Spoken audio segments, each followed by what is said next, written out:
ao nosso coração. Se algum mal, Senhor, entrou, ou entrou para tentar impedir alguma coisa, que ele não venha prevalecer, que venha cair por terra. Em nome de Jesus, todo mal, envia anjos, Senhor, ao redor deste altar, Pai, e na porta da tua casa, para guardar a tua palavra, para que ela venha ser ministrada ao nosso coração. E Deus Santo, ministra ao nosso coração, Pai, aquilo que nós estamos precisando, Pai, aquilo que o Senhor tem para nós nesse dia de hoje, porque o Senhor marcou o encontro conosco para ministrar para nós, e assim nós te louvamos e te agradecemos, em nome do Pai, do Filho e do Espírito Santo de Deus. Amém.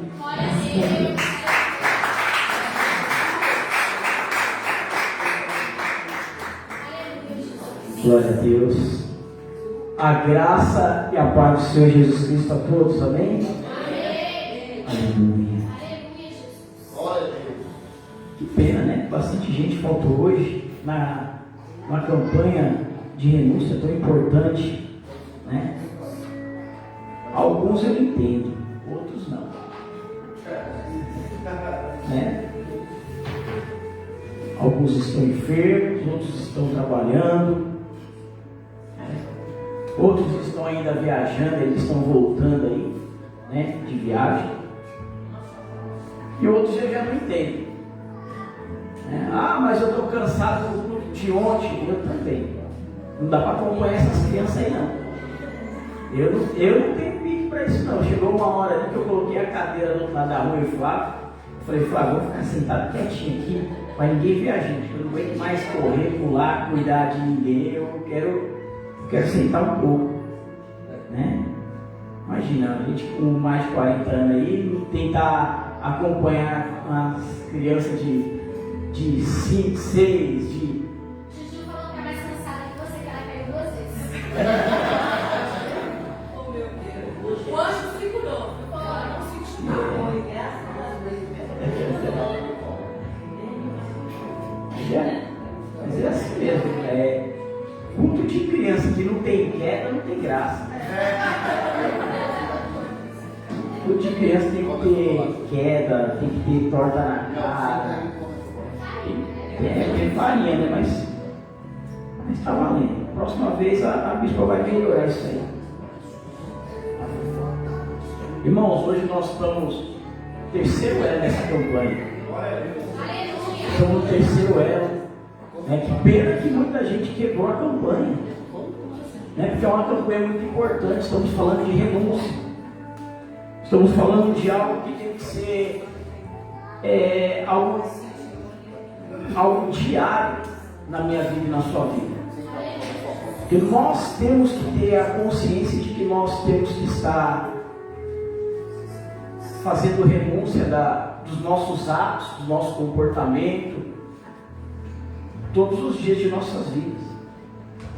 Sabe por quê, irmãos? Às vezes a gente fala sobre salvação, muita gente não leva a sério, muita gente não entende.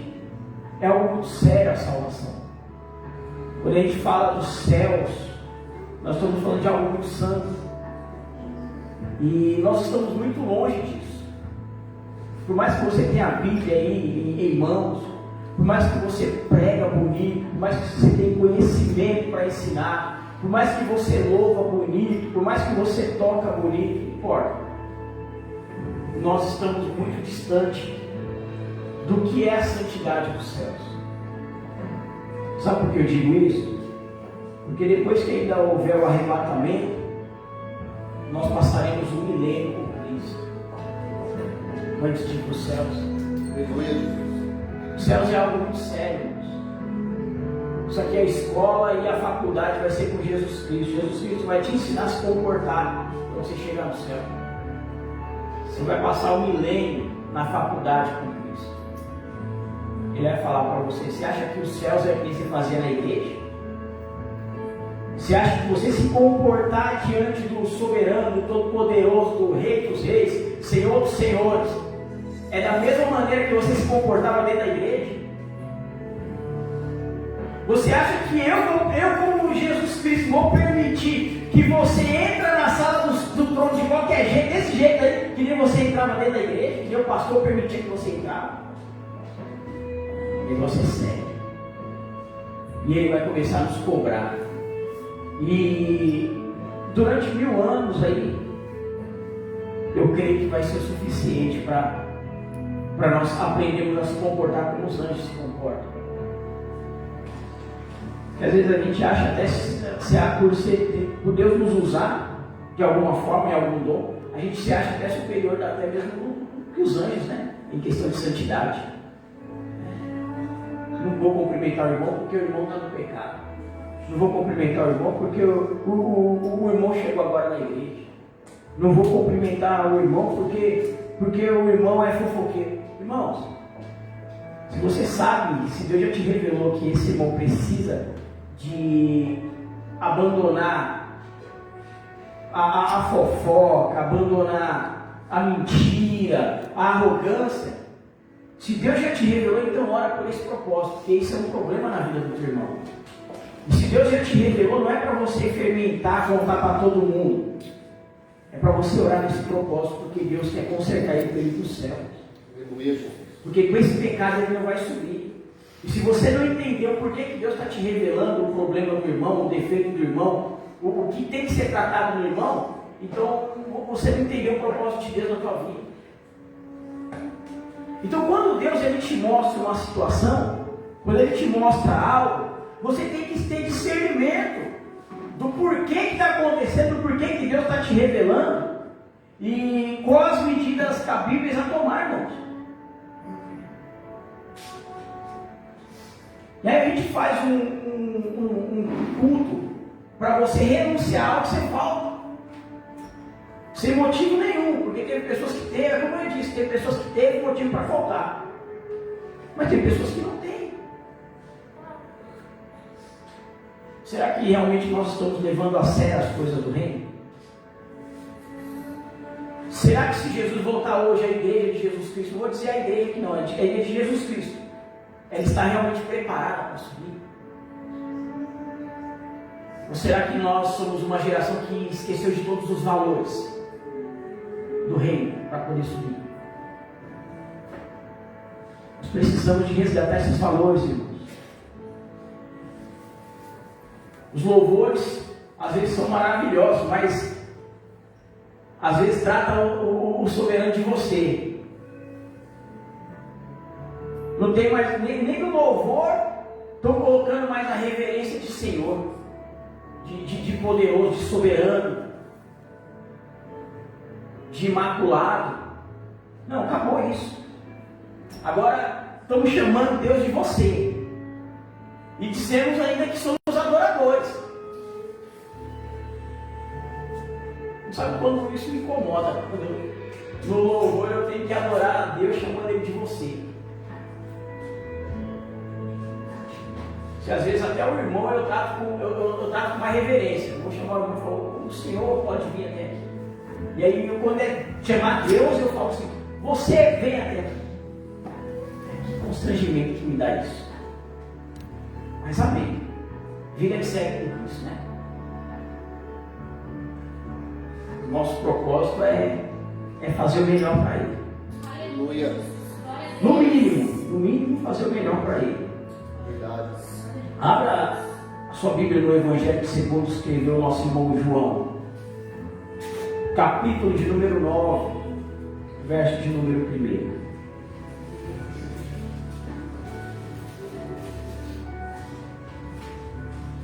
Os irmãos também que nos assistem pela live, que Deus abençoe a sua vida. Escreve aí, faça aí seu pedido de oração. Nós estamos subindo aos montes. Nós estamos com um propósito de oração. Nós estamos colocando o seu pedido no caderno de oração. Na campanha de quinta-feira nós estamos colocando os pedidos da live na mesa para os obreiros estar todos em oração pela tua causa. Manda aí, faça o seu comentário aí do seu pedido de oração que nós vamos estar orando por você. Entendi. Compartilha a live. Ah, sim, e compartilhe a live, exatamente. Glória a Deus. Compartilhe aí a live, né? Estamos no terceiro elo dessa renúncia. Já já nós vamos fazer uma oração para renunciar, porque hoje o tema de quebra de correntes é referente à área familiar. Aleluia. Glória a Deus. Todos se encontraram aí? João capítulo 9, verso de número 1. Glória a Deus. Aleluia. Diz assim: E passando Jesus, viu um homem cego de nascença. E os seus discípulos lhe perguntaram, dizendo: Rabi, quem pecou, este ou seus pais, para que nascesse cego? Jesus respondeu: nem ele pecou, nem seus pais, mas foi assim para que se manifestem nele as obras de Deus. Só dele. Glória a Deus. Aleluia.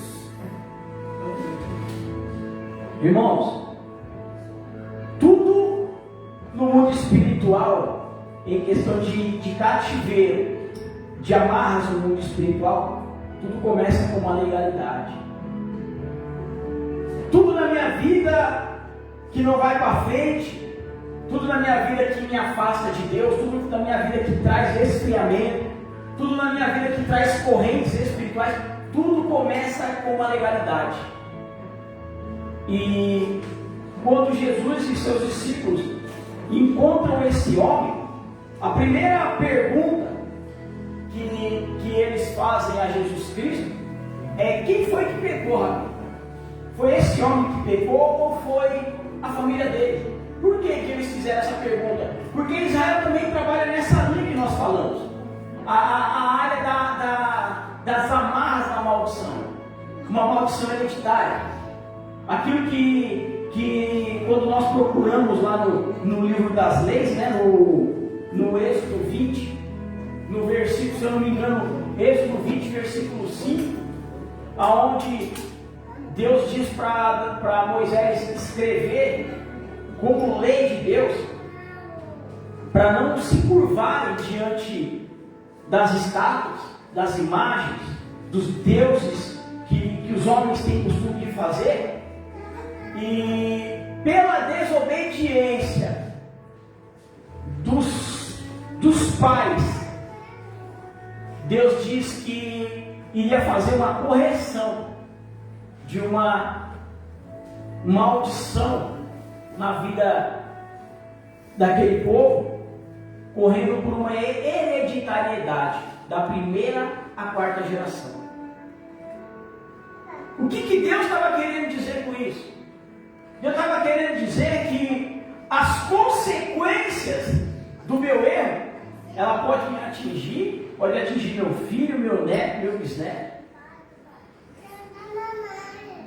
As consequências do seu erro pode te atingir, porque tem pessoas que falam assim: mas eu estou fazendo e eu só estou me prejudicando, não prejudico a ninguém. Mentira. Às vezes a gente faz coisas erradas e quando nós vamos ser repreendidos por alguém, nós dizemos assim: mas eu estou fazendo, eu estou prejudicando somente eu, não estou prejudicando mais ninguém. Pois não é isso que a Bíblia diz. A Bíblia diz que a minha falta de posicionamento vai prejudicar o próximo. A minha falta de compromisso vai prejudicar o próximo. A minha falta de entendimento vai prejudicar o próximo. A minha quebra de aliança com aquilo que é santo vai prejudicar o próximo. E será que eu estou realmente preocupado com o próximo? Será que eu realmente amo o próximo? Porque às vezes a gente fala assim: mas em questão de estar me comportando diante das coisas do Senhor, o importante é que eu amo o próximo. Será mesmo que o nosso comportamento mostra amor ao próximo? Porque o próximo não é só aquele que está sentado do teu lado. A geração vindoura também será seu próximo. E será que você tem mostrado esse compromisso com aqueles que vão te substituir futuramente? Será que nós estamos preocupados realmente com os nossos filhos? com o futuro desta nação, com os nossos netos que vão nos representar futuramente? Será que esse comportamento que nós temos é amor ao próximo? Ou será que nós ainda não entendemos o que é amar ao próximo? Porque quando os discípulos eles vão diante de Jesus e fazem essa pergunta, a questão é: tem um problema, Jesus, na vida desse homem. E esse problema, ele é geracional, ele vem de geração em geração, ou esse problema é algo particular entre ele e Deus? Por que ele está desse jeito? Por que ele se encontra nessas condições? Nós precisamos de uma resposta. O Senhor está formando discípulos. Precisamos de entendimento, porque o Senhor está nos discipulando. O que realmente aconteceu para esse homem se encontrar dessa forma? O que realmente aconteceu em questões espirituais para que esse homem tivesse essa consequência, sofresse esse mal? E por que ele segue nessa linha? Porque todo Israel já trabalha nessa linha. Se existe algo de errado com você, ou o problema está em você, ou o problema é geracional. O problema vem de geração em geração. E por isso que eles fazem essa pergunta. Você não vê os amigos de Jó? Os amigos de Jó aceitaram diante dele e falaram assim: você pecou, Jó. Ou deve ser alguma questão aí familiar, agora vem as consequências. Nós precisamos de entendimento, Jó. O que você fez para inflamar a ira de Deus, Jó? Não é por isso? Não é por aquilo outro? Ou vamos dar outros caminhos, Jó? Talvez você está sofrendo por essa questão. E Jó ficou muito revoltado com toda a situação. Por quê? Porque eles estavam trabalhando numa linha de acusar a Jó. E quantas das vezes a gente procura entendimento do que está acontecendo na vida do irmão para procurar ajudar o irmão, ou até mesmo procurar uma linha de entendimento naquilo que está acontecendo na nossa vida, e a gente não consegue encontrar caminhos, a gente não consegue ter respostas do que está acontecendo. Por que existe essa maldição geracional na minha família? O porquê que existe essa enfermidade geracional na minha família? Por que fulano morre, morreu com esse problema, fulano também morreu, o pai morreu, o avô morreu, e será que eu serei o próximo? E será que meu filho vai ser o próximo? E nós precisamos de ter entendimento, com resposta não dos homens, mas com resposta de Deus. Porque a todo momento, nós como temos o entendimento da palavra de Deus, não a 100%, mas eu creio que Deus vai abrir a nossa mente 100% um dia, lá na glória, que tudo que está em oculto vai ser revelado a nós. Mas nós temos essa necessidade em Deus, de encontrar resposta. E muitas das vezes nós não encontramos resposta, mas não é porque Deus não quer nos revelar, é porque nós padecemos por falta de. Muitas das vezes Deus te incomoda para ler a palavra, para fazer a leitura, para orar, buscar um entendimento em Deus, e muitas das vezes o cansaço é maior. Quantas pessoas não poderiam estar aqui abrindo mais um entendimento hoje, mas o cansaço foi maior do que vir em busca de um conhecimento, de um entendimento, de uma libertação, de uma santificação. Mas abriram mão disso porque o cansaço foi maior. E era disso que Deus estava falando com o povo. A falta de entendimento, a falta de conhecimento vai deixar o povo à deriva, vai fazer com que o povo venha padecer cada vez mais, com que o povo não venha crescer em espiritualidade, com que o povo não venha entender o que é aliança.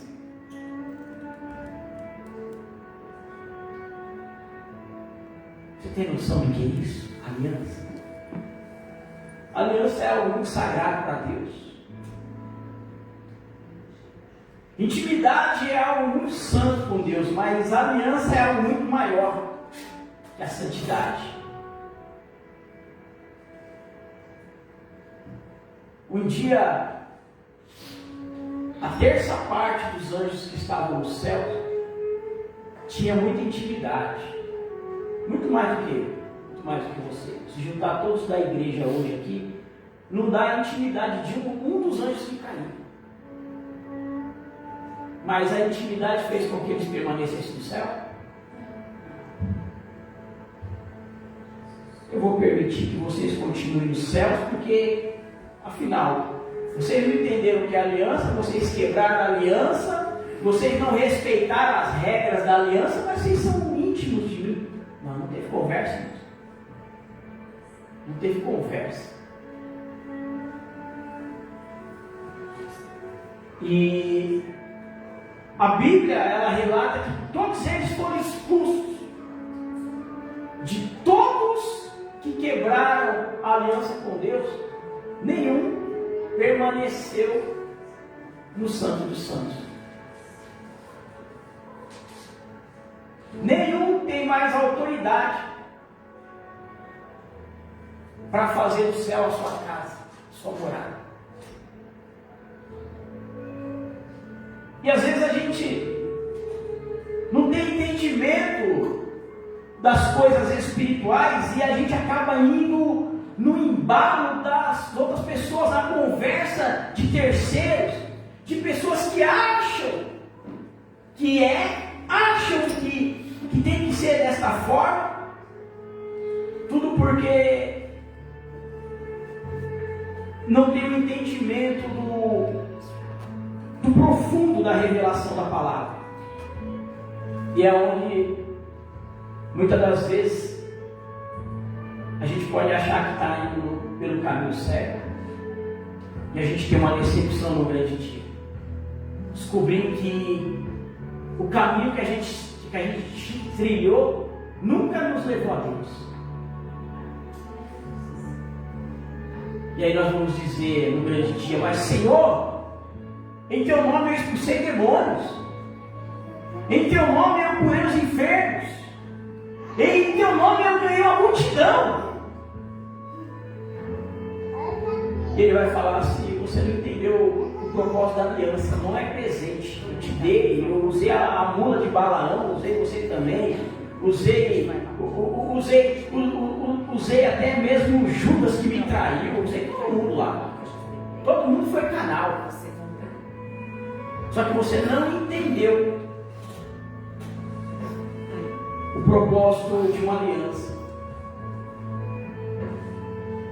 E enquanto você não entende o propósito da minha aliança, eu não tenho como te reconhecer como filho.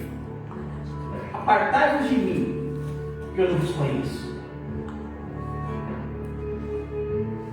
E às vezes você sai da igreja falando assim: a palavra do bispo é tão dura. Não vou mais nessa igreja não, porque eu não gosto do jeito que ele fala, a forma que ele me corrige, a forma que ele quer me doutrinar. Você não sabe o que é uma palavra dura.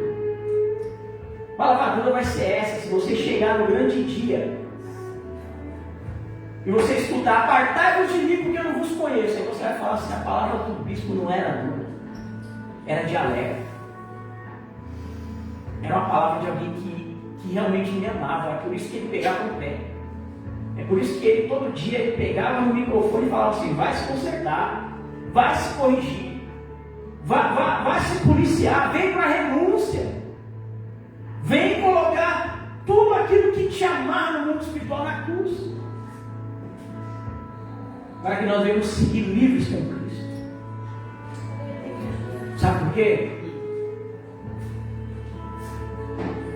Porque a Bíblia nos garante que a nossa vitória está na cruz. Não sou eu que garanto, não, irmãos. Eu não garanto nada. Quem garante é a palavra de Deus. A palavra de Deus diz que é na cruz que você vai, pela garantia da vitória na cruz, que você vai ser salvo. Glória! Que a garantia da tua cura está na cruz.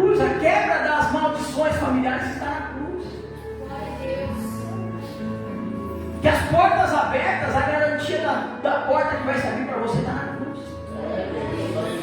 Enquanto nós não entendemos o significado espiritual do que Jesus está dizendo, nós vamos viver aqui nessas igrejas aí. Não estou aqui para falar mal de ministério nenhum, mas eu estou aqui para pregar a verdade. Independente se vão continuar sendo meus amigos, meus irmãos em Cristo, a minha obrigação é falar a verdade. Amo todo mundo, mas nem por isso vou aceitar o erro de todo mundo. Né? Não é assim com Cristo também? Cristo não ama todo mundo, mas Ele aceita o erro de todo mundo? E assim temos que ser nós. E assim nós temos que nos posicionar. E os discípulos de Jesus agora perguntam: Senhor, por que esse homem ele vive esse cativeiro de enfermidade? Quem foi que pecou? Foi ele ou foi os parentes dele, a parentela dele? Os pais pecaram? Por que eles perguntam isso? Porque eles estavam trabalhando nessa linha de maldição geracional. E Jesus disse assim, ó, verso 3, né? Jesus respondeu: nem ele pecou, nem seus pais, mas foi assim para que se manifestem nele as obras de Deus.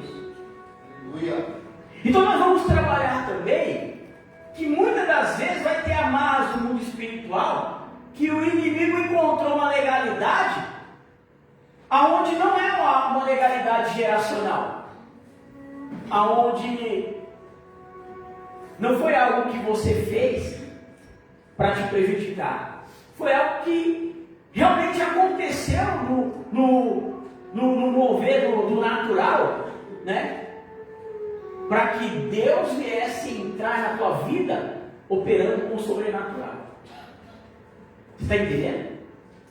Porque às vezes a pessoa olha e fala assim: não, o irmão está assim porque deve estar em pecado. Ah não, o diabo entrou na vida do irmão porque fulano morreu. Jesus disse que tem coisas que vai acontecer que não é por questão de pecado e nem por questões geracionais. Tem coisas que acontecem na nossa vida para que Deus venha manifestar o teu poder e as pessoas venham ver a glória de Deus acontecer. E da mesma maneira que esses homens trabalham na linha de visão referente às amarras de cativeiro, da mesma forma nós analisamos também. Quantas das vezes você viu? Deu errado na vida do irmão hoje, amanhã deu outra coisa errada, depois da manhã também. E hoje está dando errado. Aí você já fala assim: amanhã vai dar errado também, porque eu acho que esse irmão está em pecado. Não é assim que a gente fez? Não, tem alguma coisa errada na vida do irmão. Não é assim que a gente fala? Está tudo dando errado, já tem um mês que está dando errado na vida do irmão, não é possível. A gente faz a rodinha que nem os amigos de Jó, né? Eu acho que o irmão fez isso. Não, eu acho que é por causa disso. Não, eu acho que o irmão fez aquilo outro. E a gente fica procurando uma justificativa dentro de uma revelação humana. E não dobramos o joelho e falamos: Senhor, nos revela o que está acontecendo, porque nós estamos comprando a guerra com o irmão e nós vamos vencer, porque a vitória do nosso irmão é a nossa vitória também. É Deus. E quando nós ativamos o discernimento humano, nós vamos sempre pela lógica humana. Quando nós ativamos o discernimento de espírito, Deus sempre vai nos revelar o que está acontecendo, ou sem vontade, Deus vai nos mostrar com a clareza do Espírito Santo o que realmente estava acontecendo. E nós vamos ter entendimento de como realmente reagir diante de situações. E nós não vamos ficar fazendo rodinha para tirar a conclusão. Eu acho que foi por isso. Não, eu acho que foi por aquilo. Não, eu acho que foi por aquilo outro. Aí eu vou lá, ligo para o outro e falo assim: e você acha que foi por quê? Meu irmão, nós temos que parar com esse comportamento. Nós temos que buscar resposta em Deus. Porque Deus dá a direção. E Jesus disse: não é nem problema dele, nem problema da família.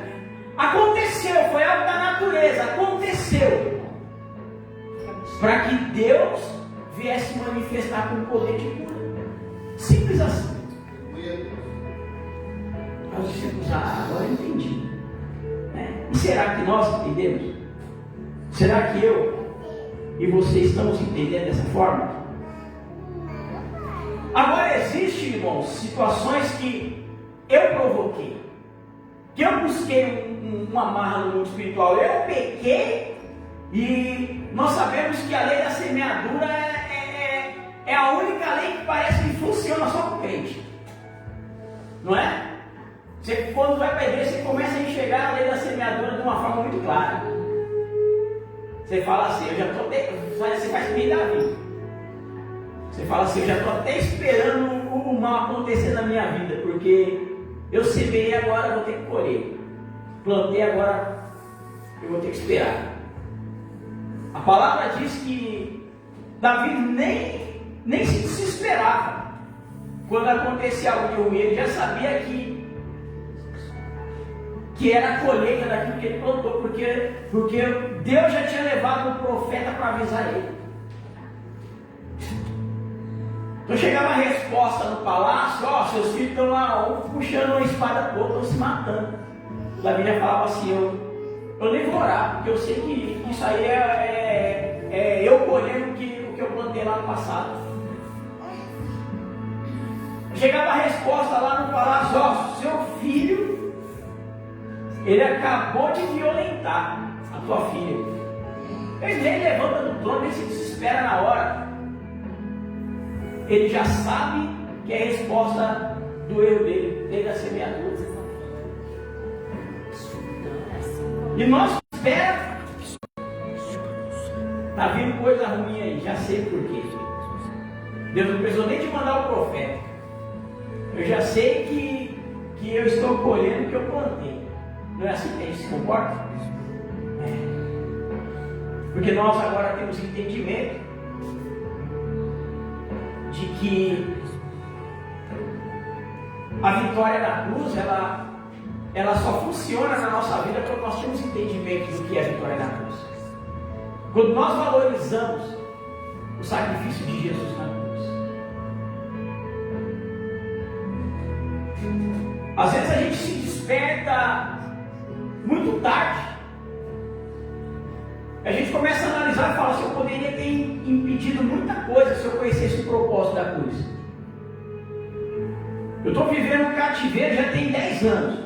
Se eu conhecesse o propósito da cruz, eu estou na igreja, mas ninguém me ensina o que eu tenho que fazer para quebrar a maldição. E eu estou vivendo uma maldição aí já tem 30 anos. Mas e se eu conhecesse o verdadeiro propósito da cruz? Que é eu renunciar, que é eu verbalizar a maldição hereditária, que é eu verbalizar o meu pecado que eu gerei, a palavra de maldição que eu gerei. E eu transferi ela até a cruz. Mas eu não conhecia esse processo. Eu estou dentro de uma visão ministerial onde é só vitória. O pregador vem pregar e só fala assim, irmão, recebe aí que é só vitória. Já tem 10 anos, 30 anos que eu estou dentro dessa igreja escutando, é só vitória. E todo mundo está vivendo uma derrota. Cadê essa vitória que me chega? Né? A famosa teologia triunfalista. Vamos triunfar. E aí quando chega no outro culto, está todo mundo novamente com cara de derrotado. Porque ninguém triunfou. Sabe por quê? Porque não estamos entendendo o propósito da cruz. Para podermos triunfar, para podermos conquistar, para podermos sermos abençoados. Eu queria ler uma história aqui para vocês, que está lá em 2 Samuel, capítulo de número 21, verso de número 1. Alguém que poderia ter feito e se posicionado da maneira que se posicionou um pouquinho antes. 2 Samuel capítulo 21.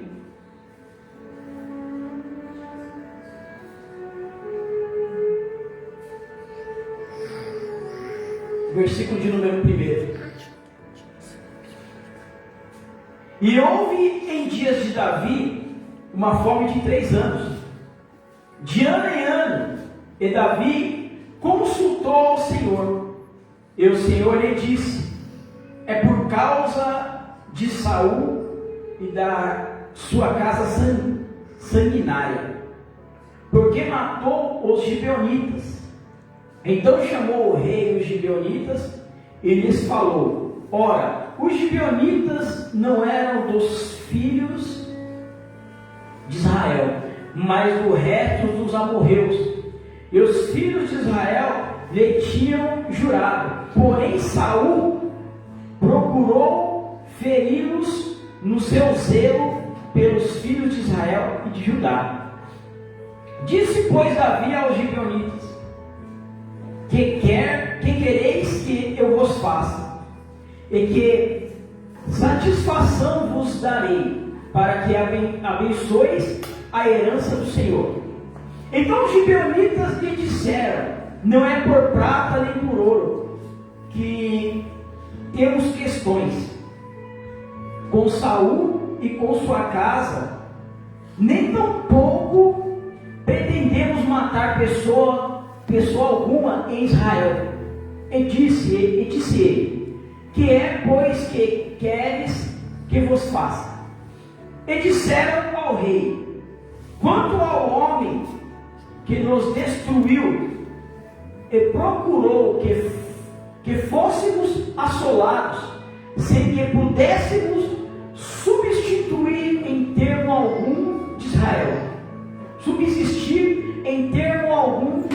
Israel, de seus filhos se nos deem 7 homens, para que os enforquemos ao Senhor em Gibeá de Saul, o eleito do Senhor. E disse o rei: eu os darei. Porém o rei poupou a Mefibosete, filho de Jonathan, filho de Saul, por causa do juramento do Senhor que entre eles houvera. Entre Davi e Jonathan, filho de Saul, porém tomou o rei os 2 filhos de Rispa, filha de Aiá, que tinha tido de Saul, a saber, a Armone e a Mefibosete, como também os 5 filhos da irmã de Mical, filha de Saul, que tivera de Adriel, filho de Barzilai Moeli, Meolatita. Deixa eu colocar a Bíblia mais próximo para me chegar melhor. E os entregou na mão dos gibeonitas, os quais o enforcaram no monte perante o Senhor. E caíram estes 7 juntamente, e foram mortos nos dias da cega, nos dias primeiro, no princípio da cega da cevada. Então Rispa, filha de Aiá, tomou um pano de silício, estendeu-lhe sobre uma penha desde o princípio da cega, até destilou a água sobre eles do céu, e não deixou que as aves dos céus se aproximassem deles de dia, nem os animais do campo de noite. E foi dito a Davi o que fizera Rispa, filha de Aiá, concubina de Saul. Então foi Davi e tomou os ossos de Saul e os ossos de Jonatas, seu filho, dos moradores de Jabes de Gileade, os quais os furtaram da rua de Bet-Sean, onde os filisteus os tinham pendurado, quando os filisteus feriram a Saul em Gilboá. E fez subir dali os ossos de Saul e os ossos de Jonathan, seu filho. E ajuntaram também os ossos dos enforcados. Enterraram os ossos de Saul e de Jonathan, seu filho, na terra de Benjamim, em Zelá, na sepultura de Quis, seu pai. E fizeram tudo o que o rei ordenara. E depois disso, Deus se aplacou para com a terra. Só tem.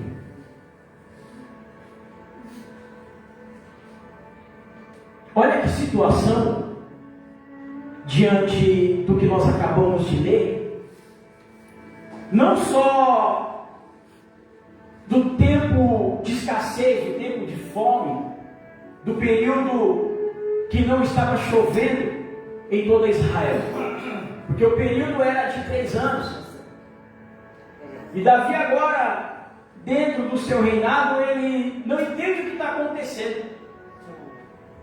Davi agora começa a questionar o porquê que o céu se fechou diante de Israel. Israel não chove mais. E o povo agora não tem água, o povo agora não tem colheita. E Israel está perdendo suas mercadorias. Israel não tem mais aquele mesmo comércio de antes. E Davi ele vai buscar resposta em Deus. Eu pequei, Senhor. Foi meus pais, meus soldados, meu povo. E quando Davi ele vai buscar resposta de um cativeiro nas regiões celestiais, tem algo acontecendo. Estamos sofrendo um ataque no mundo espiritual e não sabemos qual é o motivo. Por que nós estamos numa terra tão abençoada, a terra próspera, a terra da promessa, a terra que manda leite e mel, e não podemos plantar, porque não temos como colher, porque o céu se fechou e já há mais de 2 anos não chove. E Davi queria resposta em Deus. Se o problema era com ele, ele ia pedir perdão. Se o problema era familiar, ele ia convocar toda a família e ia pedir perdão a Deus junto com a família. Se o problema era do povo, ele ia convocar todo o povo. Falar assim: a gente tem que se humilhar, temos que quebrar essa maldição em nosso meio. E a resposta de Deus é: não foi você e nem sua casa, foi a casa de Saul. Saul pecou e as consequências agora vêm. Estou entendendo? O camarada já nem estava mais em nosso meio, mas o pecado dele estava interferindo nas nossas bênçãos. O camarada já nem estava mais para contar o que ele fez, para falar das legalidades que ele deixou como rei de Israel. Porém, Deus disse assim: ó, existia uma aliança entre Josué e os gibeonitas. Uma aliança mal feita, uma aliança sem me consultar, uma aliança mal sucedida. E Saul sabia disso. Porém, uma aliança não se quebra do dia para a noite, não se quebra. Uma aliança não se desfaz de qualquer maneira. E Saul, quando ele vai até os gibeonitas, ele fere 7 gibeonitas e ele mata esses gibeonitas. E agora chegou a consequência do derramamento de sangue, que está afetando todo Israel, mas o maior prejudicado não é Israel. O maior prejudicado é a casa de Saul. Vocês estão entendendo? Existem situações que as maldições familiares, as correntes hereditárias, as prisões hereditárias, ela vai prejudicar muita gente. Talvez até uma nação. Mas o maior prejudicado é o familiar. Você sabia disso? O maior prejudicado é o familiar. Vê dentro da família onde os pais sempre semeiam ódio, os avós sempre semeiam ódio, e os filhos agora crescem com ódio no coração. Você vê a desunião entre eles mesmos, a falta de comunhão entre eles mesmos nas festividades dentro da casa. Tudo isso porque existe uma legalidade geracional. E o demônio que cria o ódio, que causa o ódio no coração, ele começa a reinar diante da semeadura daquela casa. E você vê uma família totalmente desestruturada, totalmente desunida, totalmente disfuncional daquilo que Deus quer fazer. E aí tem aquele que sempre tenta apaziguar a situação, mas ele nunca vence. Por quê? Porque o coração dele está só diante daquele ódio todo gerado dentro daquela casa. E às vezes a gente fala sobre uma maldição hereditária, a gente só acha que é as coisas, né, aquelas coisas mirabolantes, aquelas coisas absurdas. Mas maldição hereditária, às vezes, ela está nos mínimos detalhes da nossa casa. Eu tenho um exemplo somente do ódio. Você já viu aquela família que todas as mulheres são sensuais? Isso é uma maldição geracional. Você pode buscar na linhagem que a avó era vaidosa, a mãe era vaidosa, agora é as filhas. E isso vai de geração em geração. E aí, dentro dessa sensualidade, o espírito que atua nos casamentos ilícitos, casamentos ilegais, relacionamentos ilícitos, relacionamentos ilegais, falta de discernimento na vida conjugal, a vida, uma hora o casamento está bem, outra hora está ruim, depois está pior, depois se separa, e aí tem aquele caso, fica até contando na família, não é quando se separou, é quando sobrou casado. Quantos na nossa família sobrou casado? E tudo isso porque às vezes não é um problema com aquela pessoa diretamente falando, com aquele casal diretamente falando, mas estamos falando de uma maldição geracional. E aí nós vamos entender o mesmo demônio que atuava lá no passado, ele está vindo de geração em geração e destruindo as famílias. Porque quando o demônio destrói um casamento, ele não destrói somente um casamento, ele destrói uma família. E às vezes a gente não consegue enxergar isso como uma maldição geracional. A gente consegue enxergar isso como uma evolução dentro do Brasil ou dentro do mundo que não dá mais para evitar. Porque as mulheres estão assim, porque os homens estão assados e tem que ser desse jeito daqui para frente, não negativo. Nós não estamos mais entendendo as questões espirituais dessas maldições. E aí você vê dentro de uma família uma sequência de pessoas se prostituindo. Quando eu digo se prostituindo, eu não digo necessariamente trabalhando dentro de um cabaré. Quando eu digo se prostituindo, muitas das vezes eu estou dizendo uma geração que não se preocupa mais em casar, vamos se juntar, vamos morar junto. Isso é prostituição.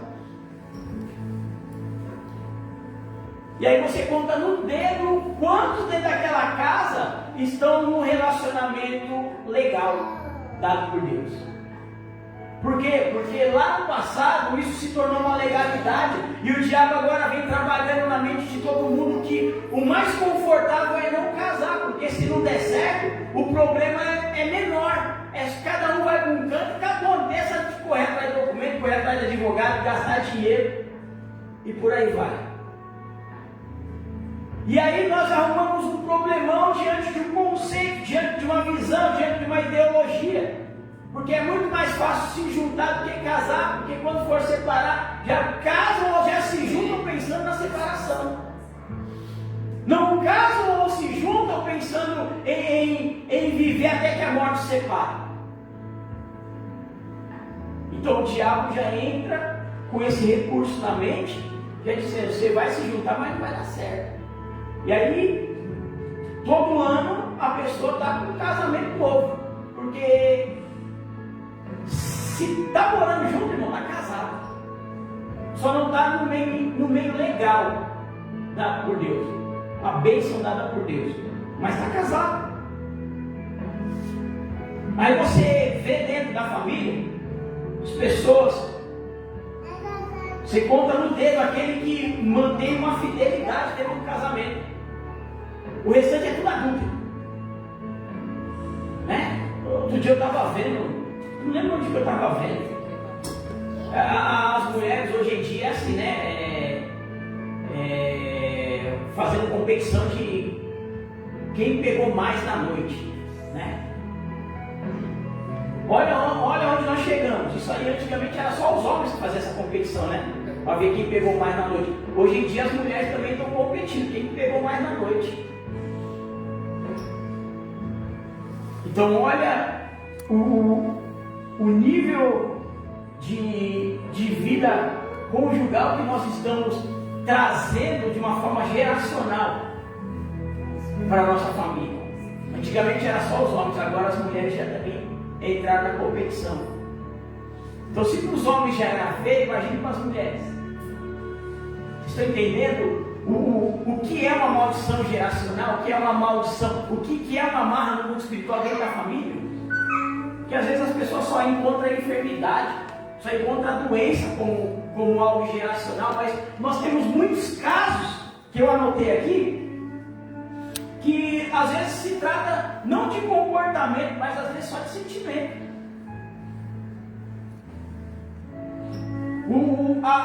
A avó era ciumenta com o avô, a ponto de sempre arrumar briga, sempre sair, né? Aí a mãe também é ciumenta com o esposo. Aí agora a filha também é com o esposo. Mas assim, não é aquele amor saudável, é aquele amor doentio. Onde o camarada se sente sufocado, onde a mulher se sente sufocada.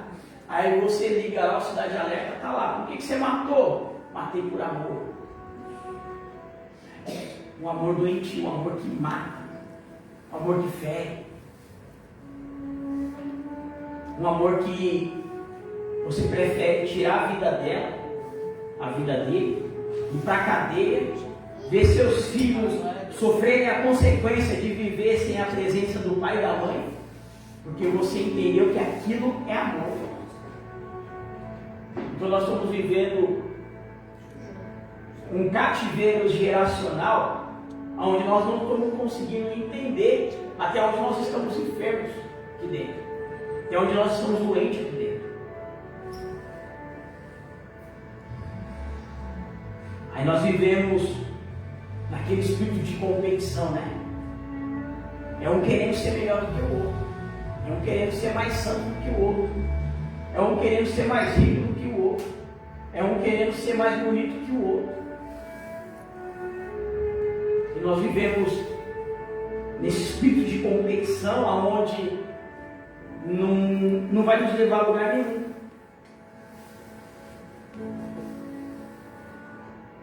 E aí você começa a analisar dentro da tua casa. Você fala assim: meus filhos não me respeitam. Aí eu pergunto para você: esse espírito de rebelião reina na tua casa desde quando? Você respeitava seu pai? Respeitava sua mãe? Como que era o comportamento dos seus pais com seus avós?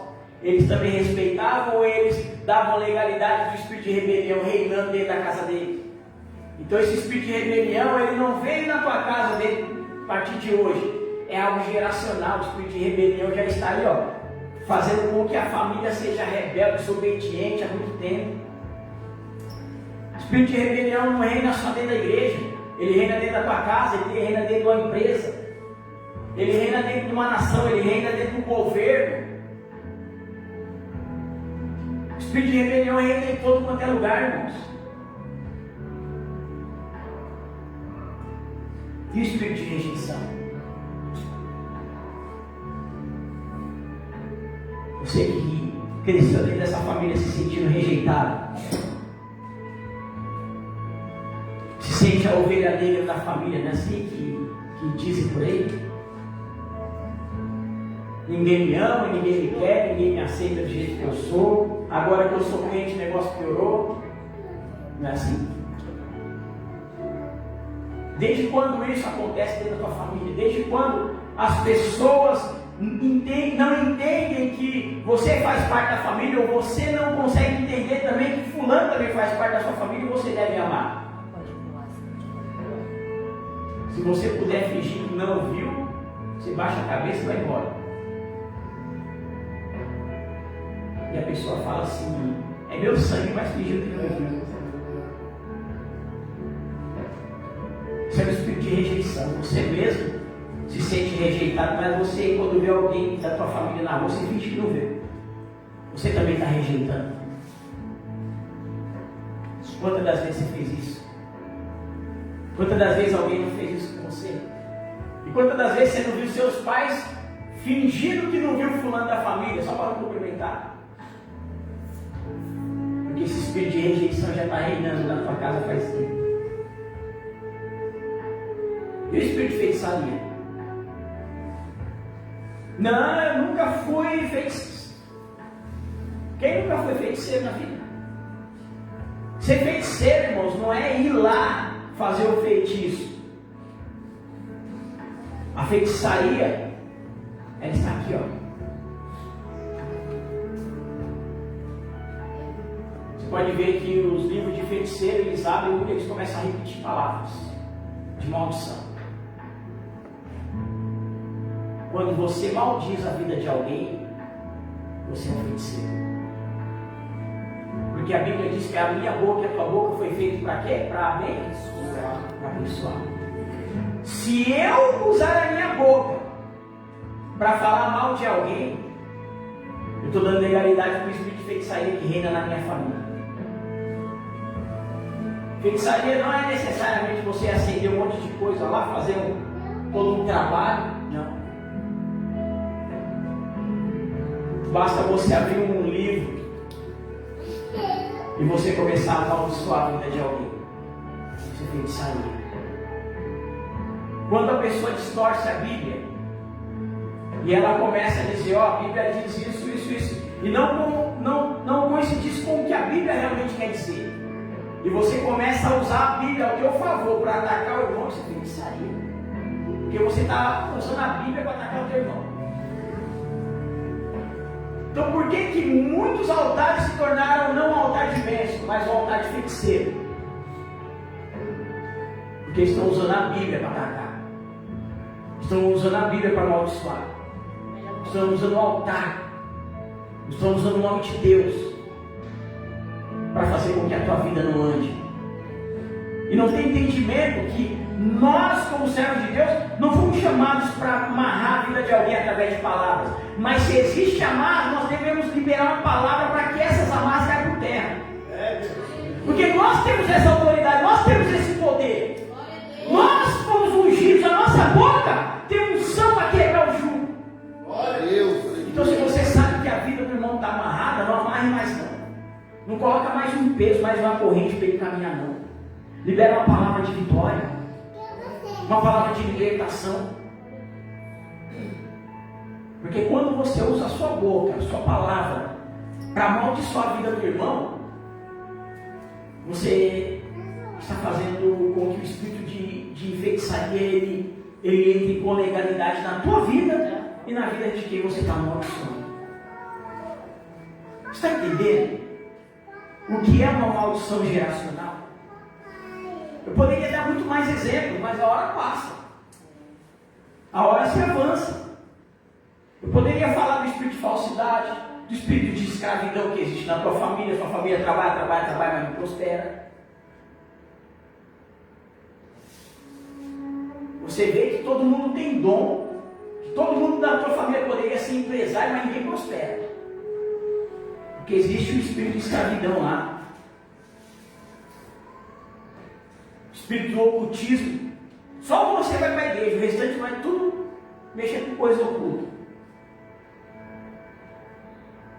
Não, Deus me livre minha família com ocultismo. Mas mexe com idolatria. Mas é um povo que se envolve na idolatria. Então nós vemos muitas amarras no mundo espiritual dentro da área familiar. O que nós fazemos diante disso? Nada. Você viu a história que nós acabamos de ler aqui no livro de 2 Samuel? Uma mãe agora tem a notícia, uma mulher chamada Rispa, agora ela tem a notícia de que Davi autoriza a prisão de 7 filhos de Saul para ser entregue aos inimigos.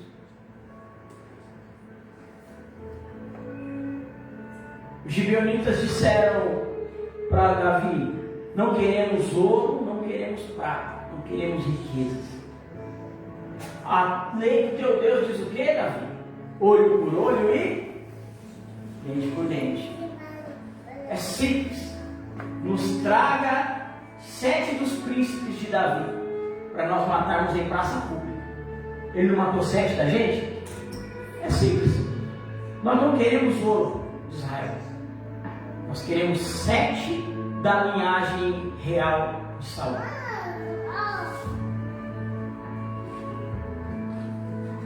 E Davi acha justo a petição.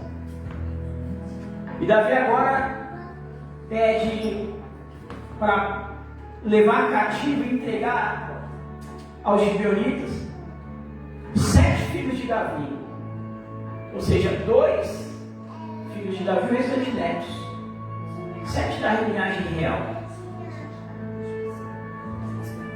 E no meio deles havia o filho da concubina de Saul, de Rispa. E agora eles são condenados à morte e eles são mortos. A história diz que essa mulher, ela pega um pano de silício. Para quem não sabe o que é pano de silício é como se fosse um tapete, um couro de cabrito, feito no couro de cabrito, com algumas arruelas emendadas, e ela pega esse pano de silício e ela leva sobre a penha, sobre uma rocha.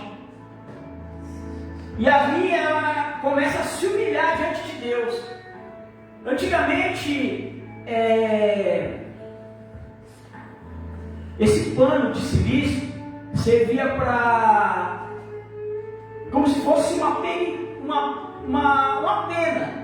né? Uma penitência dada por Deus diante dos pecados, onde as pessoas colocavam esse pano e se humilhavam diante dele. E essa mulher agora, ela pega esse pano de silício e ela coloca sobre a penha e ela vai lá se humilhar diante de Deus, pedir justiça. Não a justiça olho por olho e dente por dente, para Deus fulminar mais alguns dos gibeonitas ou os filhos de Davi. Mas o que ela pede? Ela pede para que Deus não permita que os filhos dela, nessa desonra de Saul, eles sejam mortos e comidos pelas aves em praça pública. Porque isso era uma humilhação. Ela tem que passar diante daquela praça, ver durante meses o corpo dos seus filhos pendurado e os pássaros comendo. Imagine você ter que passar na frente da praça e ver seu filho morto, enforcado, e os bichos todos os dias o devorando, a sua carne, até ficar somente os ossos. Ou você chegar no período da manhã e passar lá para ver seu filho pendurado na forca, que foi condenado porque houve uma consequência dos atos de alguém lá no passado, que gerou consequência no futuro, e você descobrir que os animais ferozes da mata vieram e arrancaram uma perna do teu filho, e o teu filho ainda continua pendurado lá, não digno de honra de um sepultamento digno. E essa mulher, ela travou uma luta no mundo espiritual, pedindo para Deus entrar com providência, para Deus entrar com justiça sobre a vida dela. Porque o problema não era os filhos, o problema não era ela, o problema era o ato inconsequente de Saul que gerou a morte dos filhos. Imagine se essa mulher, ela entra em batalha no mundo espiritual antes dos filhos serem julgados. Porque agora ela entra em propósito com Deus, e durante um período de mais ou menos uns 5 dias, ela entra em oração, pedindo para Deus não permitir que os animais comam a carne dos filhos, porque o propósito dela é enterrar seus filhos com dignidade. Que os animais noturnos não viessem e comessem o seu filho, para quando ela chegasse de manhã, ela não vê o corpo do seu filho decepado naquela forma. E a história diz que havia 3 anos que não chovia. E quando essa mulher se colocou na penha, colocou na rocha, em posição de humilhação, e ela pediu perdão a Deus pelos pecados de Saul, para que Deus viesse ter misericórdia da vida dela, porque ela já tinha perdido Saul, agora ela perdeu seus filhos, e agora ela não teria nem a dignidade de enterrar seus filhos, porque os gibeonitas estavam ali acampados ali, como sentinelas, esperando para a vergonha daquele reinado de Saul. A história diz que quando essa mulher colocou-se diante da penha para pedir misericórdia a Deus, começou a chover de dia e de noite. Ela não quebrou somente a maldição que estava em Israel quando ela pediu perdão pelo pecado do teu esposo, porque já havia 3 anos que não chovia. Mas quando Deus ouviu a oração dessa mulher em arrependimento, as aves que vinham se alimentar de dia não vieram por causa da chuva. Os animais do campo que vinham se alimentar nas madrugadas não vieram por causa da chuva. E depois de 5 dias ela ali orando, até que tivesse uma resposta de Deus, a palavra de Deus diz que Deus tocou no coração de Davi, para que ele juntasse os ossos de Saul e de seu filho Jonathan, levasse até a praça, juntasse todos os ossos, todos os corpos que estavam pendurados, e levasse para enterrar no lugar digno. Você está entendendo? Sim? Cadê você, mulher? Que bom que alguém está entendendo. Glória a Deus. Aí, né? Isso é uma bênção. E muitas das vezes a gente não consegue entender o porquê que as coisas estão acontecendo de errado e não param dentro da nossa família. Quem dera se Saul tivesse esse discernimento de se colocar diante da rocha, que é Cristo, né? Se posicionar diante de Deus e pedir misericórdia, pedir perdão, para que as consequências não viessem a ser geradas na família dele. Ele não viesse a ter aquela morte trágica. Ou até mesmo um dos seus filhos tivesse dobrado o joelho e pedido perdão pelos atos pecaminosos de seu pai. Que pena que Rispa só se despertou para orar depois da morte dos seus filhos. Para você ver que quando ela pediu perdão a Deus pelas atitudes de Saul, ela teve resultado, não só sobre a sua família, mas sobre toda Israel.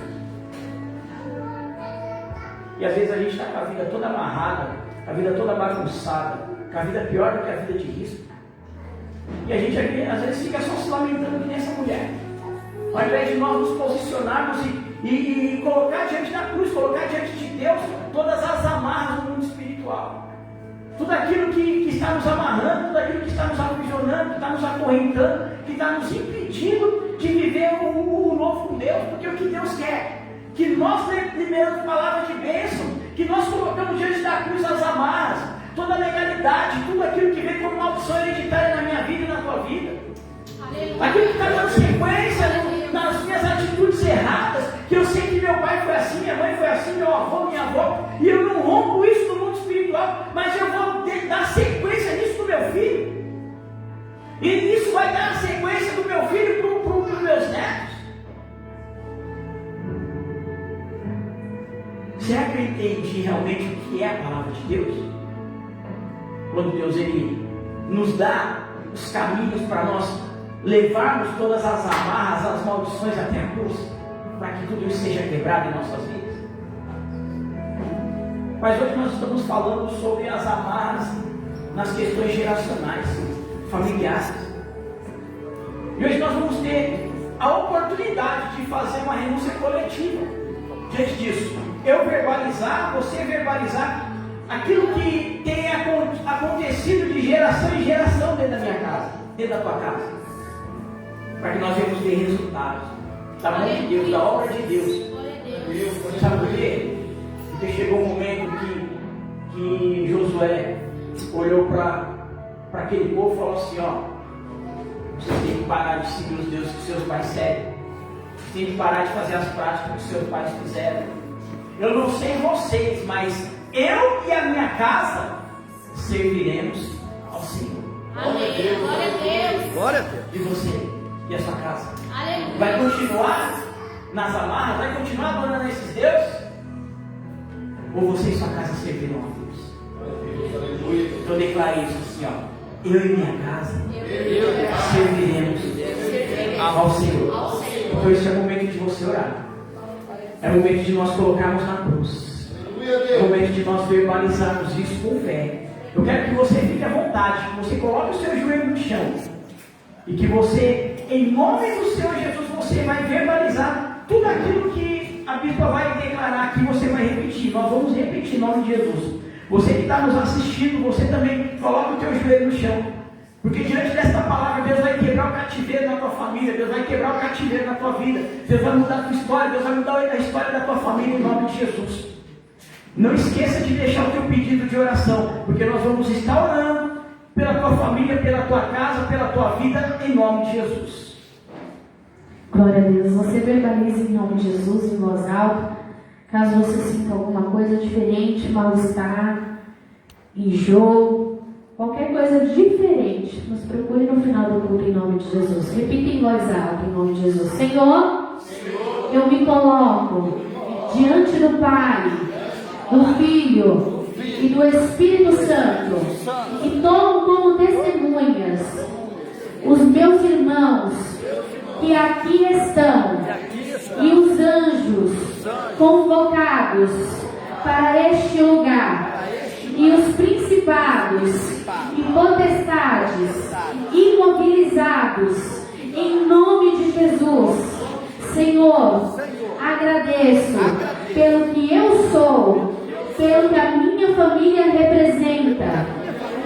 Agradeço pelos meus antepassados. Agradeço e louvo a Ti por todos os aspectos positivos, criativos, verdadeiros, justos, inteligentes, sábios e louváveis dos meus antepassados. Agradeço por eles, por quem eu sou, graças a eles. Contudo, Senhor, peço perdão por todos os pecados de falsidade, de abominação cometidos por meus antepassados. Peço perdão pelos pecados de escravidão, roubo de terra, ocultismo, idolatria, perversão sexual, pirataria, ou então valendo-se da lista de Deuteronômio 27. Senhor, amarro e renuncio todos os espíritos que encontraram direito legal para instalar-se na minha linhagem familiar, por e os outros expulso em nome de Jesus Cristo. Espírito de orgulho, vaidade, altivez, morte, culpa, medo, pavor, depressão, tristeza,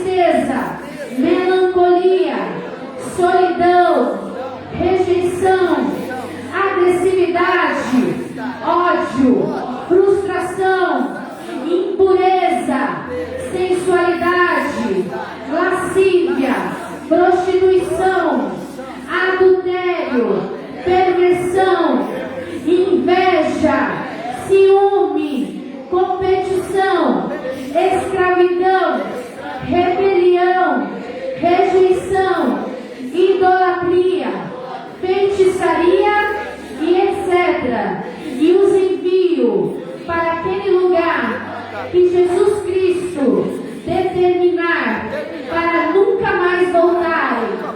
E quebro desta forma todas as maldições que deles vieram e me atingiram. Senhor, da mesma forma como te pedi perdão pelos meus pecados, para receber de ti o perdão já realizado na cruz do Calvário, e assim aplico o sangue de Jesus Cristo e o poder da cruz entre a minha vida e a vida dos meus pais, quebrando todas as maldições que deles me atingiram.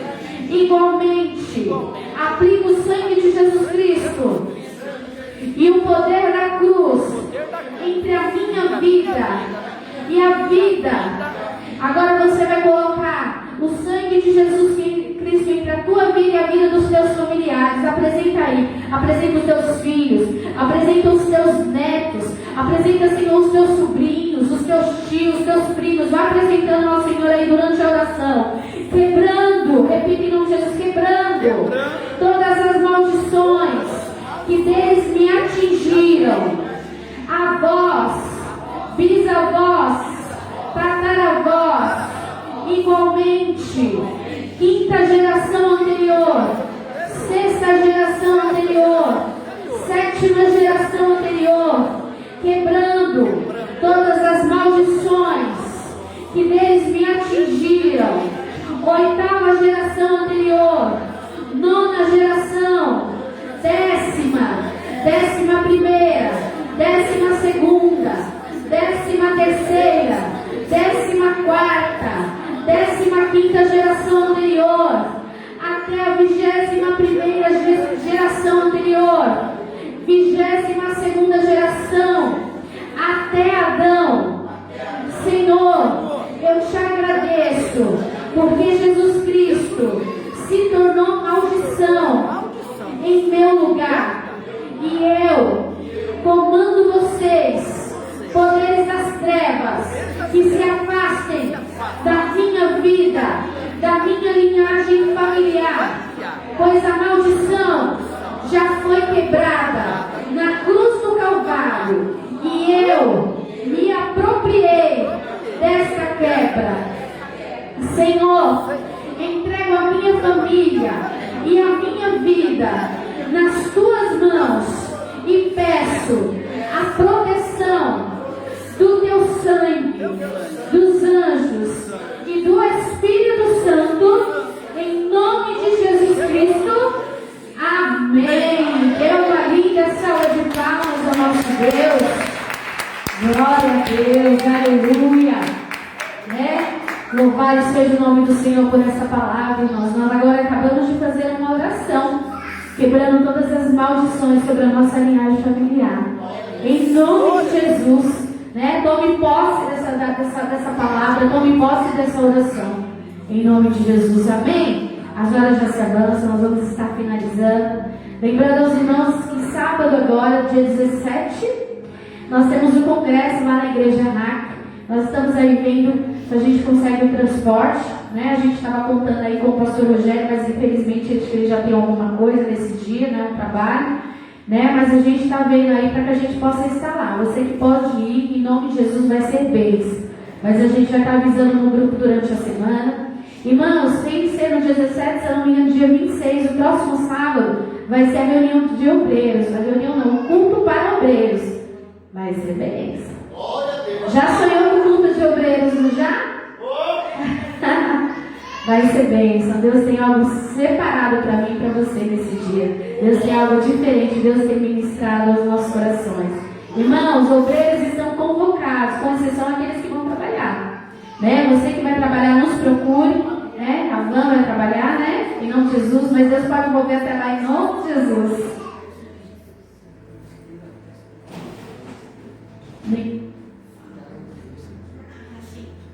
O glória, vocês têm a benção. Então não se esqueça, próximo sábado, Congresso Igreja RAC, a gente vai informando do grupo. No outro sábado, dia 26, culto das obreiras, 18 horas, é um sábado, vai ser bênção em nome de Jesus. Irmãos, terça-feira, seminário de cura e libertação.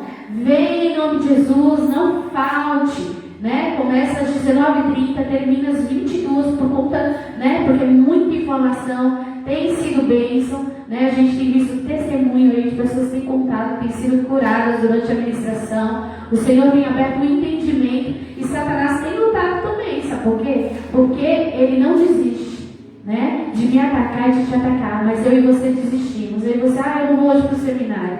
Você desiste, eu desisto, mas Satanás não desiste.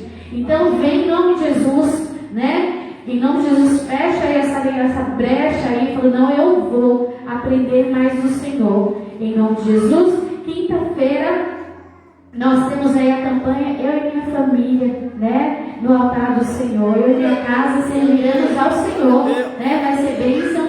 Quem vai estar conosco é o pastor Josias, né? Pastor Josias, ó, bonitinho. Fala pra ele que ele é lindo.